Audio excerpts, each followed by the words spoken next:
collapse in our economy would ripple around the globe. Mere first step to establishing a new world order. Something the matter, Miss Rose? It's a trap. This is a crazy episode in the sense that we're learning more about the machine's capabilities than we ever knew before. It's a hell of a time for your machine to go on the fritz, Harold.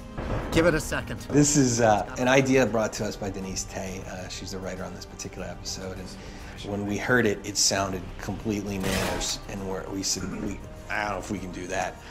And then we said, oh wait, we absolutely have to do that.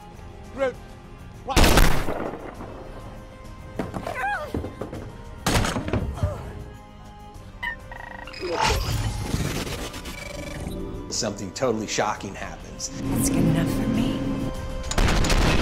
It's an opportunity to actually kill all of our characters in one episode.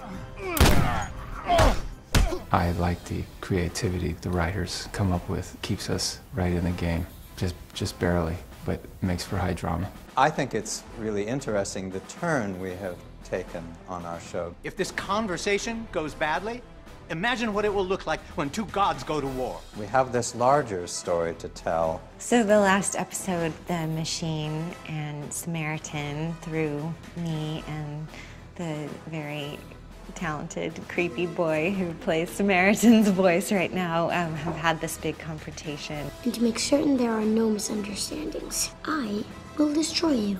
The stock market has plummeted. Our Cold War just turned hot. Samaritan's taking down the market. It's just kind of insanity everywhere, and so Shaw, who we've asked to stay protected, has now come out to try to help us all out. It's war. It's basically a long season of war. It's a Cold War between Samaritan and the machine. There's a bunch of stuff happening in this episode.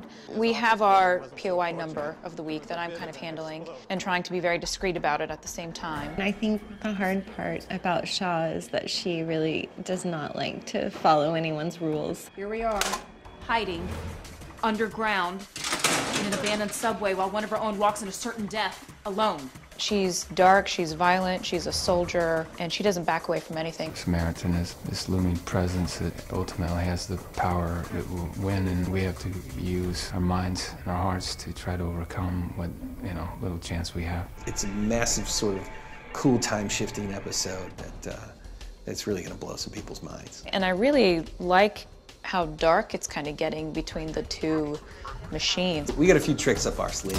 I think Team Machine's going to need a little bit more help. I hope our audience will go along for that ride. I don't think anything is necessarily off limits or even safe in the world of POI. You all are being watched.